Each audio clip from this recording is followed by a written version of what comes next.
മെഷീനാണ് വരിക. 40 വശം വരെ കറക്കാൻ പറ്റുന്ന മെഷീനാണ് ഇത്. ഡബിൾ ബക്കറ്റ് കപ്പാസിറ്റി ഉള്ള മെഷീനാണ് വരുന്നത്. ഫാമുകൾക്ക് പൈപ്പ് ലൈൻ കൂടിയാണ് ഇതിന്റെ പ്രവർത്തനം വരുന്നത്. കറക്കാൻ പറ്റുന്ന മെഷീനാണ് അത്. ഇതിന് വാറണ്ടി, ഇതിന് എന്ത് കംപ്ലൈന്റ് വന്നാലും 1 വർഷത്തിൽ എന്ത് കംപ്ലൈന്റ് വന്നാലും നമ്മൾ പുതിയ തന്നെ മാറ്റി കൊടുക്കുന്നതായിരിക്കും. പ്രൈസ് 43,000 രൂപയാണ് വില വരുന്നത്.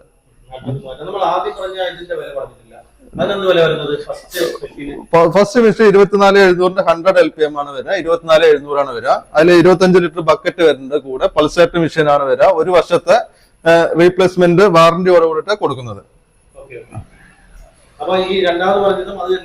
രണ്ടാമത് പറഞ്ഞത് വാറന്റിയിലല്ല, എല്ലാ മെഷീൻ നമ്മൾ വാറന്റി സെയിം തന്നെയാണ് കൊടുക്കുന്നത്. കൊറിയർ അയച്ചു കഴിഞ്ഞാൽ നമ്മൾ ഇവിടെ ചെക്ക് ചെയ്യും. ചെക്ക് ചെയ്തിട്ട് കംപ്ലൈന്റ് മേജർ കംപ്ലൈന്റ് ആണെങ്കിൽ പുതിയ മെഷീൻ കൊടുക്കുന്നതായിരിക്കും. അടുത്ത മെഷീൻ വരുന്നത്